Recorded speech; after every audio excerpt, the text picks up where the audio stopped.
Um, in your experience, how many people come and see you and they say, look, I've got this problem.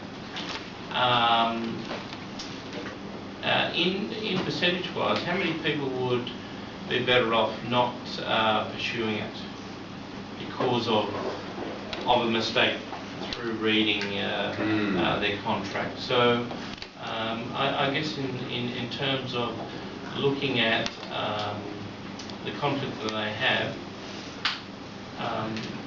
what do lawyers weigh up to say, oh, yes, you should, or no, you shouldn't? And one of the things that you mentioned before was cost. Yes. Because this will influence our choices or actions. Yes. Or sometimes people don't care about the cost, they care about the what they call the principle of the matter, and they want to win. So yes. In terms of that in your experience? Well, the first point to note, thanks Mr. Richards, the first point to note is that most disputes don't go to court.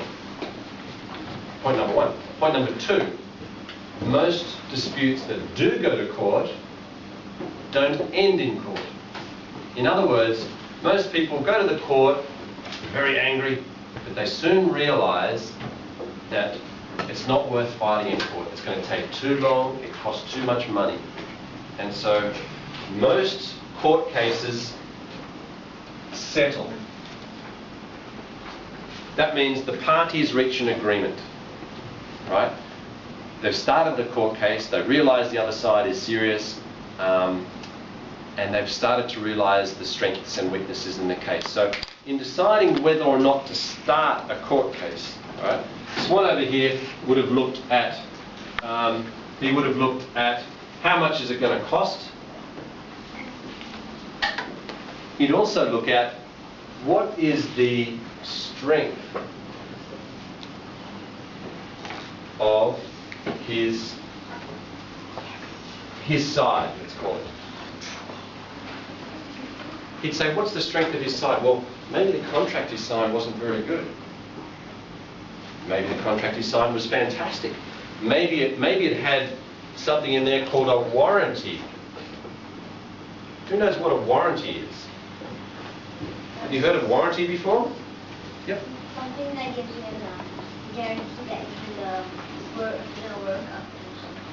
Very good. The word warranty and guarantee are very similar. And it means that when you buy something, the person who's selling it to you promises you that it's going to work, maybe for a period of time. Maybe they say, if there's any problem with it, I'll fix it for the first 3 months. So when you buy a new iPod, there's a warranty in it that says it's not going to break down for 3 or 6 months. Okay. So Swan's going to have a look, how much is it going to cost to go to court? What's the strength of my case? Okay. Now, he also, without admitting it sometimes, he also might care about the principle. He might be so angry that it doesn't matter how much it costs or how weak his case is, he wants to get this guy in court and have his day in court. Alright? So, in my experience, a lot of clients have come to me in the past and they've said, I want to take this guy to court, and then I look at the documents that they give me, which are part of the proof. So, how strong is their case? I look at documents and I say, you haven't got a very good case, you know. You've got holes in your case, you've got weaknesses. The other side's going to win this. So sometimes they say, okay, I'll pull out there.